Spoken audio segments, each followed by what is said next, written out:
It has been a hell of a week.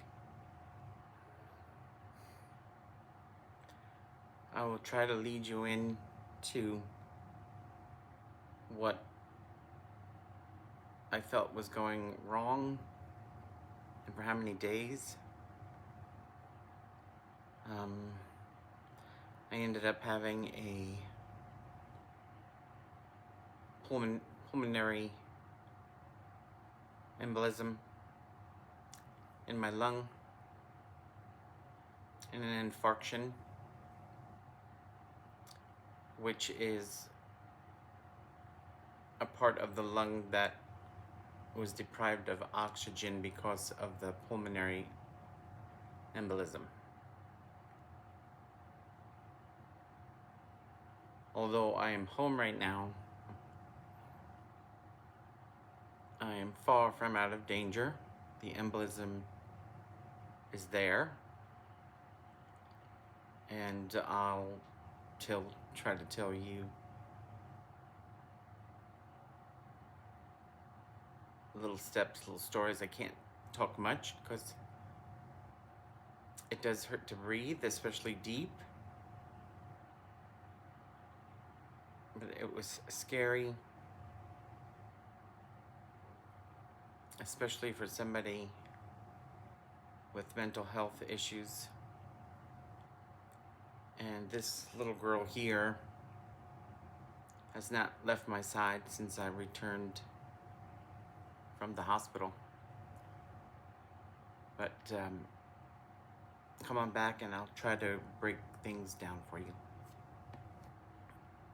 And I might do weird things because I run really hot, so I might be spraying myself and just doing some odd things. But you're used to me doing odd things. All right, come on back. I've seen a lot of change, been through a lot of pain. Some things are not the same as they were a year ago, but all will be okay. I move on each and every day. The past is where it stays, way back a year ago. I've changed for the better this time. I thought I would. So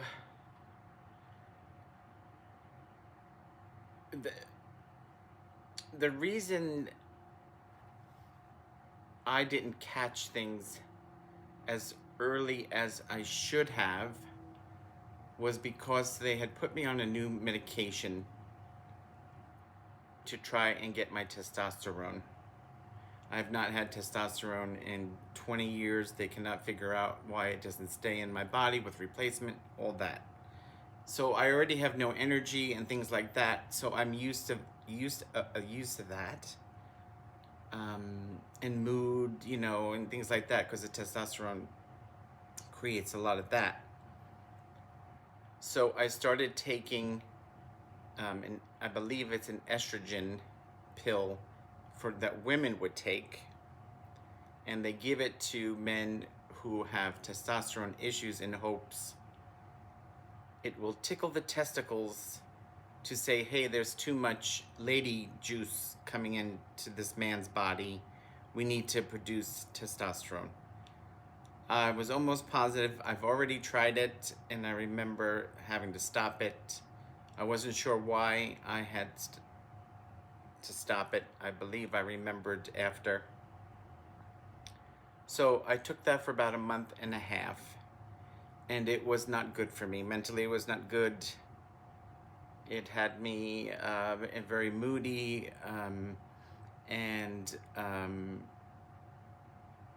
wanting to unlife myself,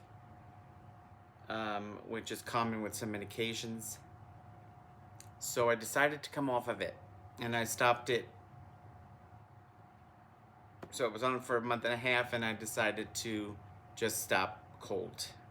Sometimes you can't do that, but I didn't care, so I did that. For 4 nights, I woke up at 3:30 in the middle of the night with chills and not right.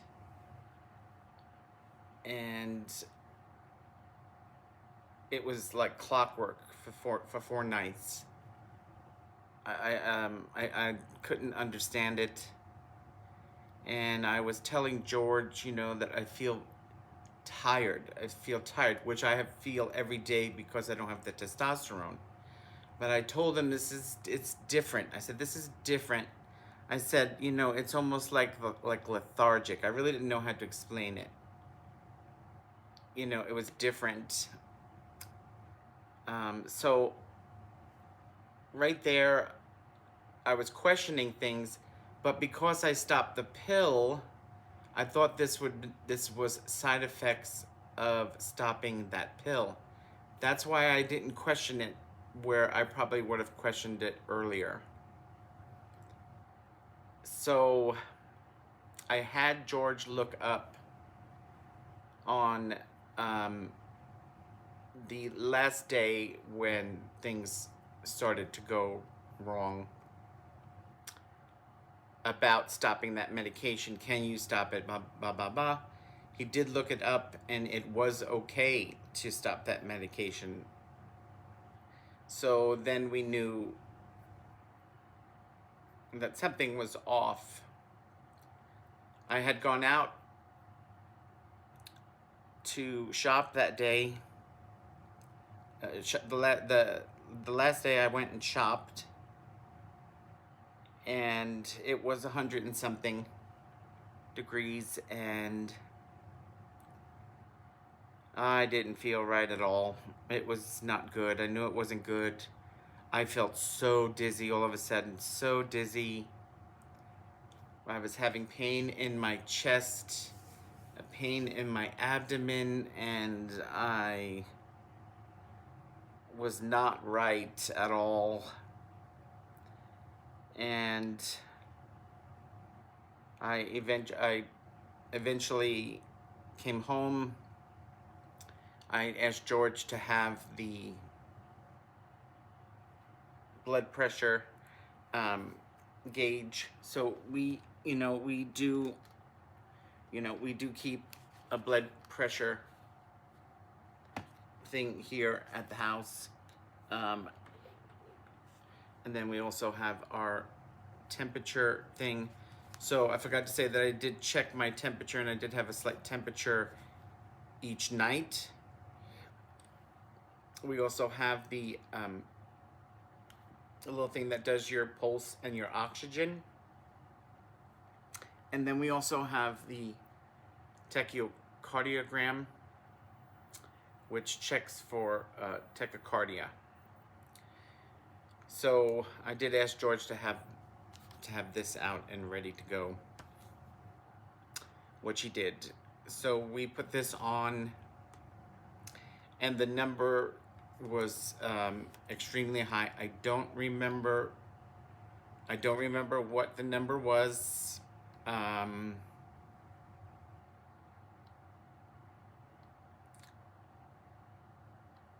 It was usually at 140. It was like 140 something over 90 something, and my pulse was 144. My resting pulse was 144. And we did the whatever this is, and it did show that I was in tachycardia. And George wanted to take me to the hospital. I didn't want to go. I said, let's see first. I said, it's probably just coming down from the medication, maybe it's the medication, let me just try and relax and in the end, it did not come down much. It came down some, but it did not come down much.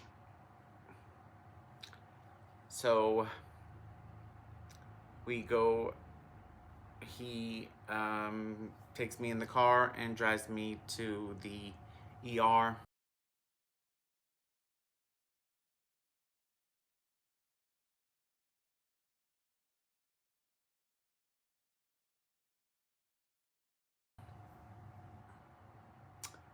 We sit there in the waiting room. We let them know what's going on.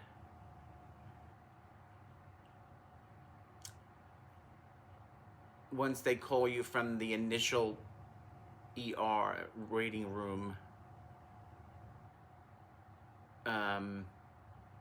they called me back and they put a IV in my arm, and I think I'll have a picture of that. They put an IV in my arm over here, I think.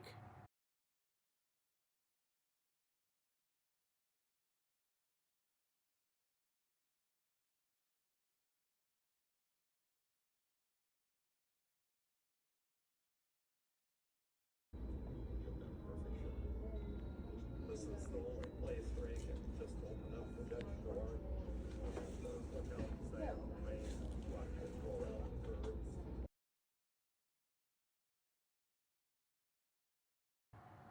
So it was ready to go. I mean, you know, like it wasn't connected to anything, so it was just the port or whatever you call it.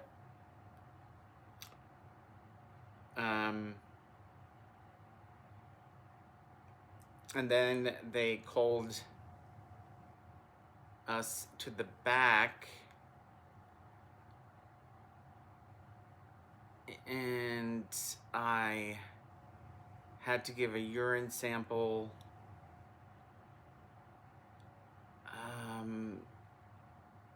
They had checked my vitals, and then they started ordering tests. I will try to list the tests that were given to me. I will also show you how many numbers, or how many of my blood work numbers were abnormal, high or low. I will show you that. This way maybe it might help you in the future to see what numbers you should look out for.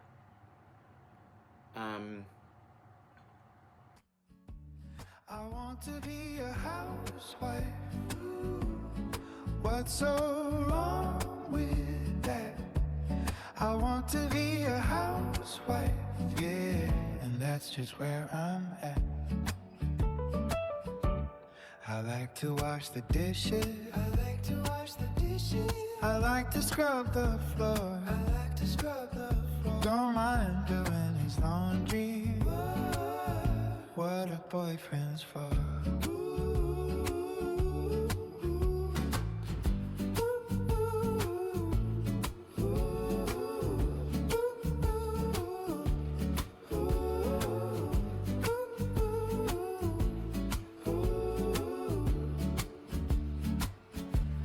I want to be a housewife. What's so wrong with that?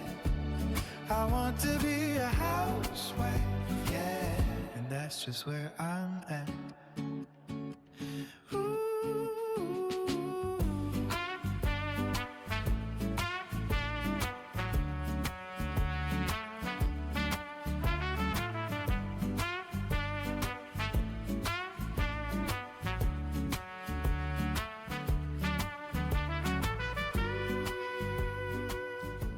I went through,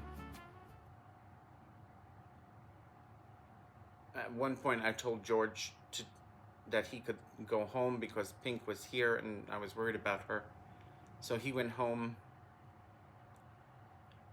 They started calling me for tests.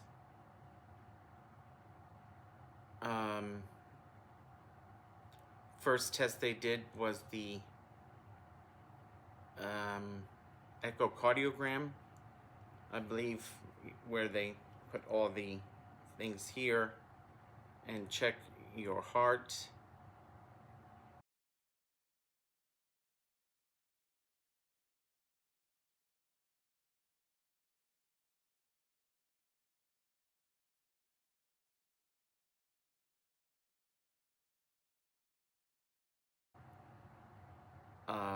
I also had a chest x-ray done. I had a abdomen x-ray done.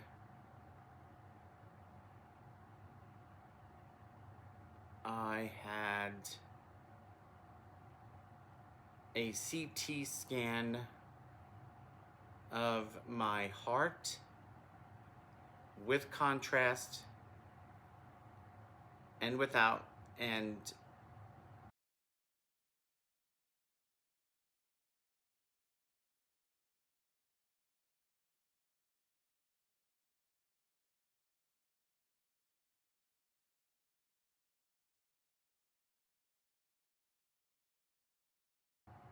a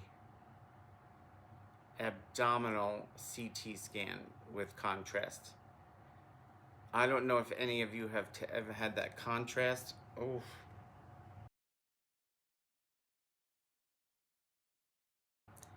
they say, oh, they said your body is gonna feel warm, and you're gonna feel like you're gonna urinate. And so now I'm thinking, oh Lord, I'm just gonna piss in this machine. I thought, oh God, this is not good for me. This is not good for me. So I go in first for the, I think the abdomen first. And I'm going in and out of this machine, and a metallic taste in your mouth. And I'm waiting. You have to have your arms back. And I'm waiting, and then I'm like, this is not bad. This is not bad at all. And then all of a sudden, a voice comes from inside the machine. It says, okay, we're gonna put the contrast in. Well, son of a mother humper. They put that, it started coming in, and oof. You feel warm, like just like what they said, all of it. The metallic taste in your mouth, the warmth all over your body, and like you're gonna urinate. And then I had to do it again for the chest.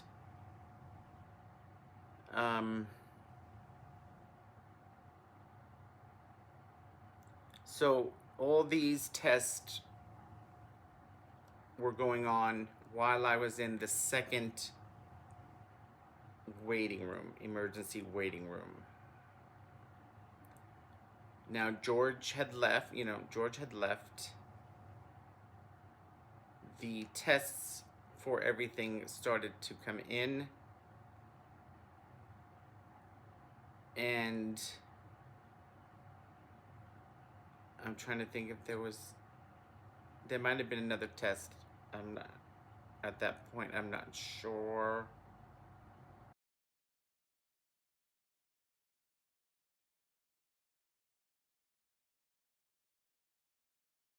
If there was another test at that point. Then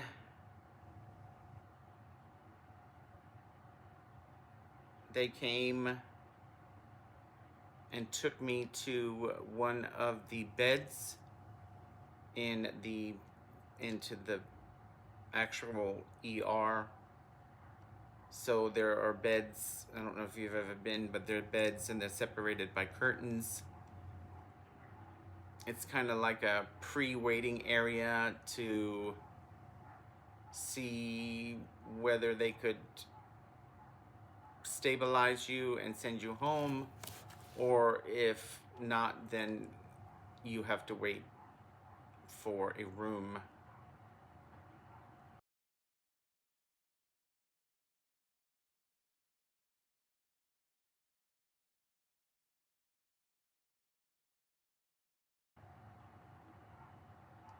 The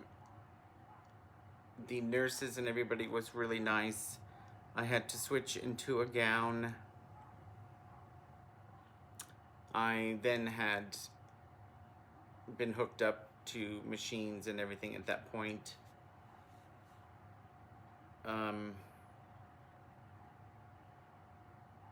And then you wait. So let's say we got there at, let's say, like 11 in the morning. By 7, 8 o'clock that night, a doctor came into that back section and told me that they found a pulmonary embolism in my right lung, which is here, which is where the pain was located, and a something infarction, which is the dying of the tissue in the lung from the lack of oxygen because of the embolism. And he said it is extremely dangerous and that they will be admitting me, that they were going to immediately put me on an IV blood thinner, and it was very important for them to find the right amount, dosage, because there is problems with bleeding out, because your blood is so thin, bloody noses, things like that. So they needed to find the right amount. At that point, I had to wait there until a room in the hospital became available. George, during that time, came for a little bit while I was down in that area, and then he left, and he came back and brought me some stuff to have, you know, like my pad and things like that, which I ended up not touching at all.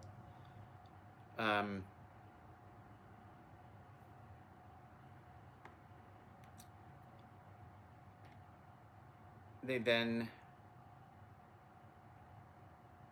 brought me up to the room, which, guys,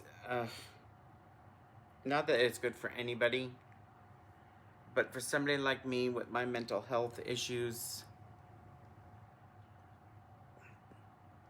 this is one of those things for me that is really bad.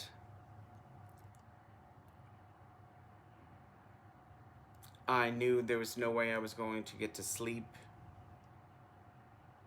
I could doze off and things like that, but I knew I wasn't going to sleep or relax.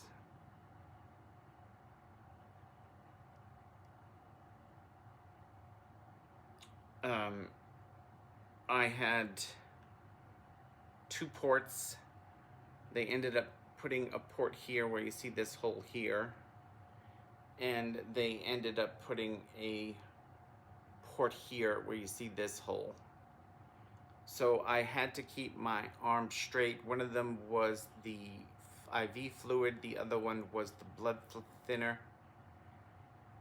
And she kept saying how important it is that I keep this arm straight. And I cannot tell you how, to this day, this arm is killing me. I can hardly move it because I kept it so stiff, and those needles, and I had 2 of them, were just killing me. And then, as you see here, every 4 hours they would come and draw my blood from this area here, and I'm not sure if this is one of those where you easily bruise, or if they took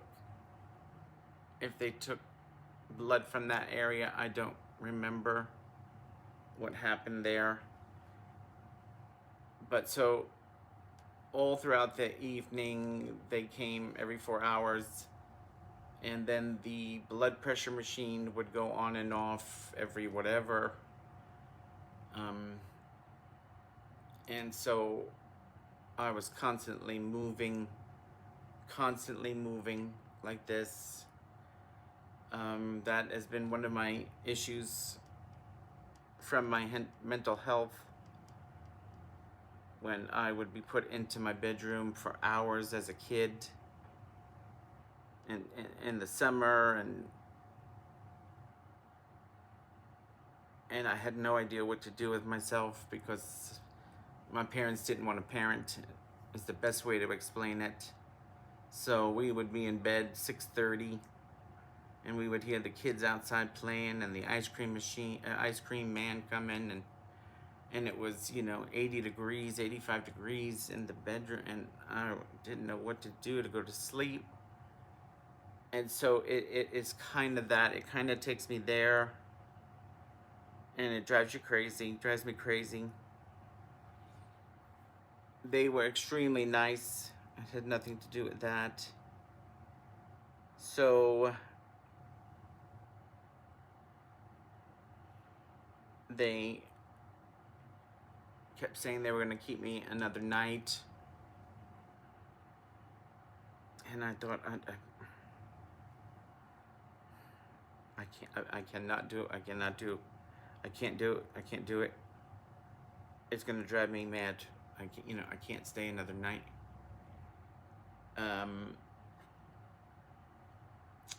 They did come and do other tests. They did another cardiac, where they check the heart, the echocardiogram, I think. They also did 2 sonograms at different times. The first sonogram that I forgot to mention was down in the waiting area with the beds. And that was to check my legs for any blood clots in my legs. So what most likely, from what I understand, happens or can happen is that you get a blood clot in your leg that moves up to your heart, your lung, your brain, or wherever. And that's most likely how mine started. So they checked for that. They also did a sonogram for my heart.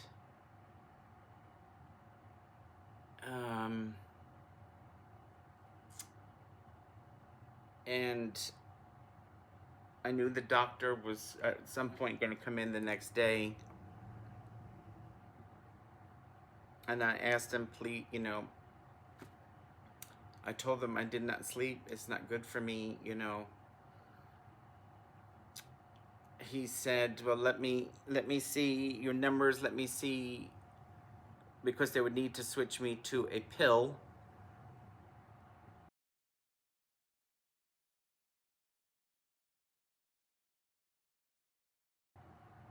But if they did not find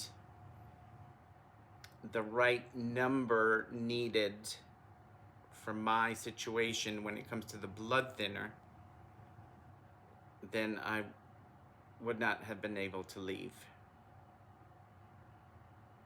So the blood test needed to show that whatever they were looking for was in the right place, if that makes any sense. So he came back at some point, and he said, I'm gonna discharge you, and we're gonna switch you to the pill. So I have to take these 2 pills in the morning and 2 pills at night for 180 days, and then it gets lowered. And so for now, I will be walking around with the embolism until this medication starts to break it down.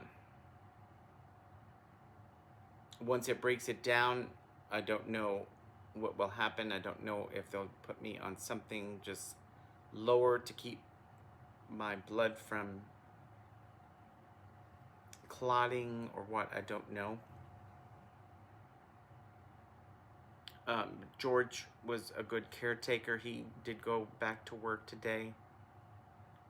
She has been my rock. She has not left my side at all. She is amazing. I am keeping tabs on everything. The food. If you guys know me, I'm so picky, and like beans and rice and things like Jello and orange Jello, apple juice. Oh.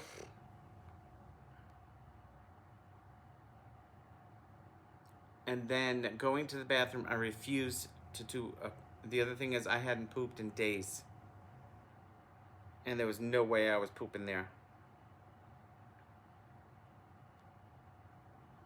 And the amount of energy it took me to get to the bathroom, connected to the machine. I had to take the IV machine with me. I had all the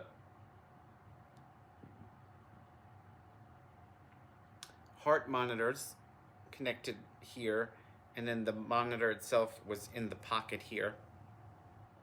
And then I had all the tubes on the thing, so I had to take that with me into the bathroom.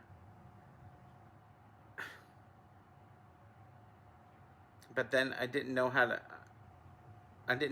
take my pants down or nothing, because I had my right hand had the two things in it, and I couldn't get to open my thing, so I'm trying to open it with my left. I had to be a magician.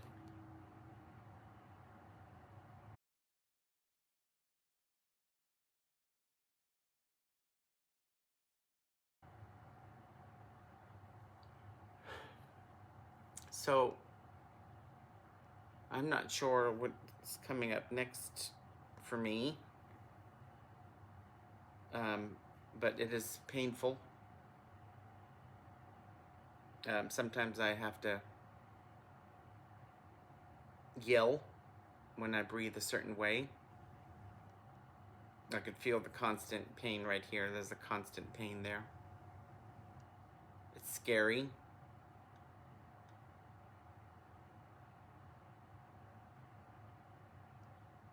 And it's just so much worse because of where I am mentally.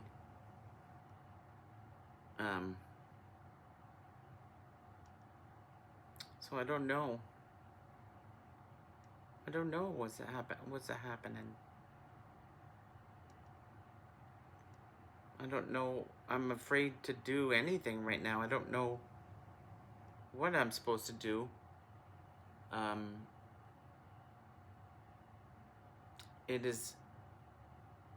They kept asking me if I've taken any long trips to anywhere, things like that.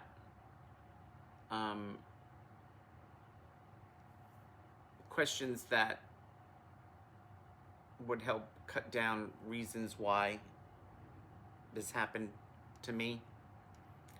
And I know exactly, and he agrees that I have been trying for so long and trying to explain to all my doctors, my psychiatrists, my therapists, that I need to feel better, I need to feel normal, I need to have energy.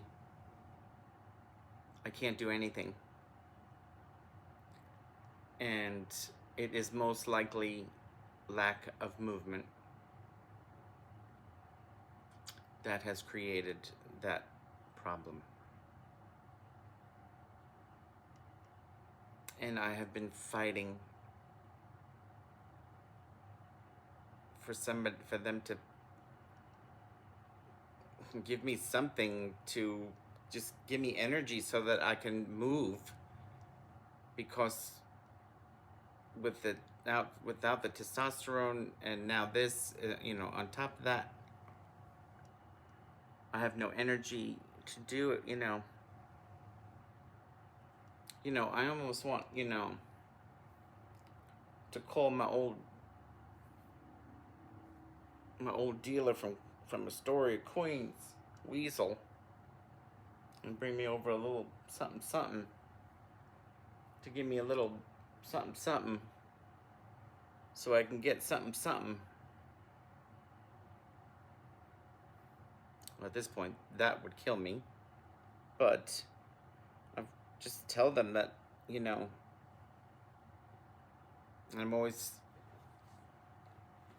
I don't do energy drinks because that's caffeine. That doesn't work for me. It shouldn't, because I do suffer from panic disorder, anxiety disorder, ADHD, complex complex PTSD, and ADHD. I think that's it. Let me show you how this works here. So this is, what do they call this? I don't know where my dog went. I don't know if she gave up on me. An oximeter. It's called an oximeter. And this gives you your, let me unfold, oh, I'm so sorry. Let me just unfold my feet. Stick your finger in there. And you push the number.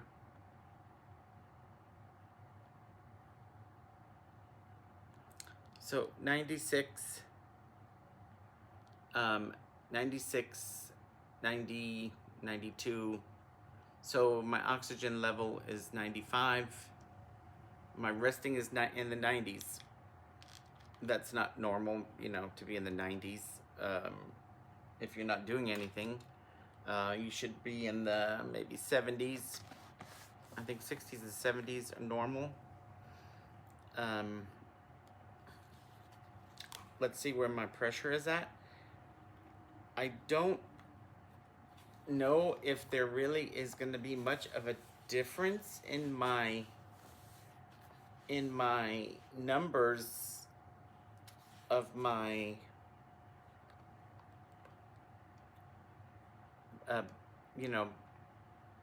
blood pressure numbers, because the aneurysm is still there blocking. So when I've taken it, it hasn't been anything great, if that makes sense. But okay.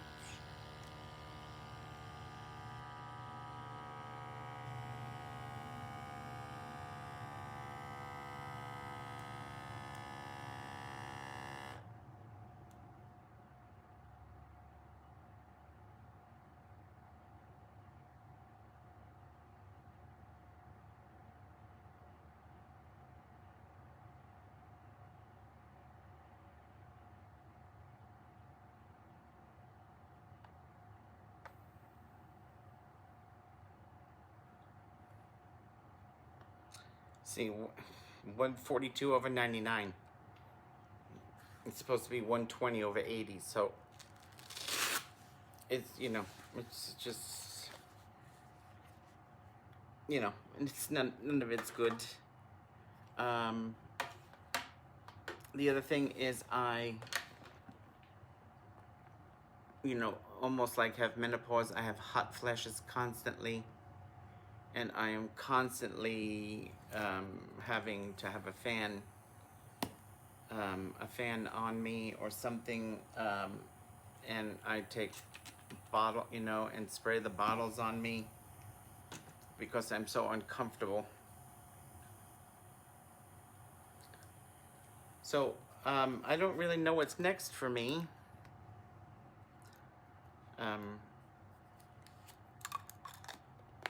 But I'm gonna do my best to try to figure out what it is I can do for now. When it comes to videos or anything like that for you guys.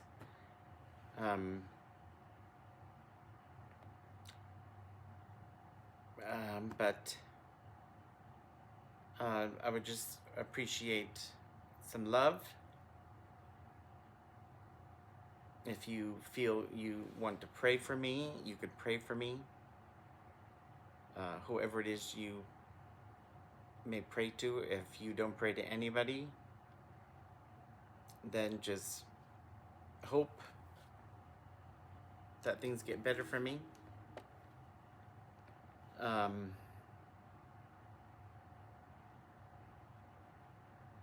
You can send flowers.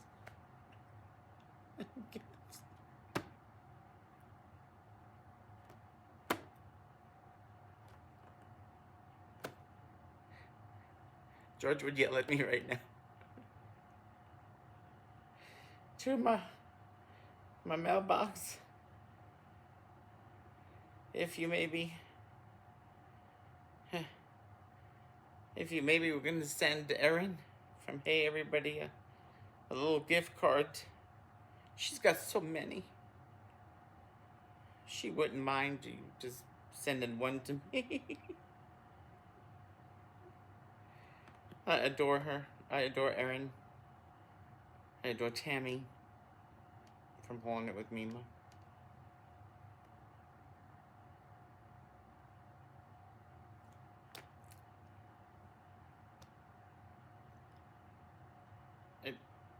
In the end, it all makes sense of what's been going on and why I've been feeling worse and, you know, and more down and more depressed. It all makes sense now, so. Hopefully we wait and see what goes on from here. And wish me luck, and I hope to see you soon. And feeling better. So until then, I hope you get to smile until it hurts. And I hope you have friends and family surrounding you always. And when you need them, they're there.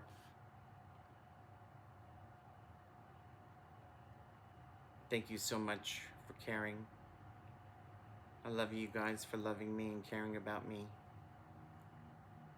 When my own family, my direct family anyway, and a few others could give two shits about me.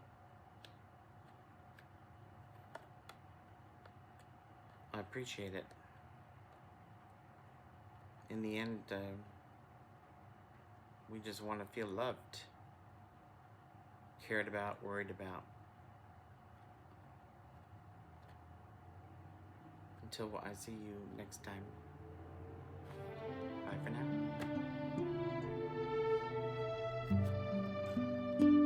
Many times I sit at home, I think of you when I'm all alone, and I wonder while I think of you, if you're thinking of me too. Oh, I wish I was with you. I wish I could see us making love and making plans for love.